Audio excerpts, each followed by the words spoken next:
જામનગર સ્થાનિક સ્વરાજ્યની ચૂંટણીને લઈને તંત્રએ તૈયારીઓ કરી છે. કાલાવાવ, ધ્રોલ અને જામજોધપુર નગરપાલિકાની ચૂંટણી યોજાવાની છે, ત્યારે 112 હોમગાર્ડ, 6 પીઆઈ, 2 પીએસઆઈ, 124 કોન્સ્ટેબલ ખડે પગે રહેશે, તો 498 જેટલા સરકારી કર્મચારીઓ ચૂંટણી ફરજ બજાવશે. જામજોધપુરમાં 7 વોર્ડમાં 28 બેઠકો માટે 80 ઉમેદવારો મેદાને છે. કાલાવાડમાં 7 વોર્ડની 27 બેઠક માટે 67 ઉમેદવારો વચ્ચે જંગ છે, તો ધ્રોલ નગરપાલિકાની 7 વોર્ડની 28 બેઠકો માટે 80 ઉમેદવાર ચૂંટણી લડશે.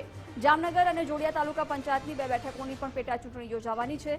જામનગર તાલુકા પંચાયતની 1 બેઠક માટે 2 ઉમેદવાર વચ્ચે જંગ છે.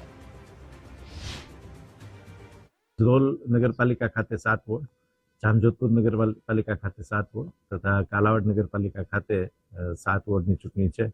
જે પૈકી ગઈકાલે સાંજે ધ્રોલ નગરપાલિકામાં ચૂંટણી લડતા એક માન્ય રાજકીય પક્ષના ઉમેદવારનું અવસાન થયેલ છે.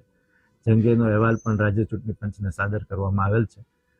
સામાન્ય રીતે ચૂંટણીની ત્યાં મોકૂફ રાખવાની જાહેરાત થતી હોય છે. આગામી સમયમાં એને અંગેનો નિર્ણય જાહેર કરવામાં આવશે. જિલ્લા વહીવટી તંત્ર દ્વારા તમામ પ્રકારની પ્રક્રિયા ચૂંટણીને લગતી પૂર્ણ કરી દેવામાં આવેલી છે. કુલ લગભગ 73,000થી વધારે મતદારો આ ત્રણેય નગરપાલિકા અને તાલુકા પંચાયતની પેટા ચૂંટણીમાં પોતાના મતદાનનો ઉપયોગ કરી શકશે.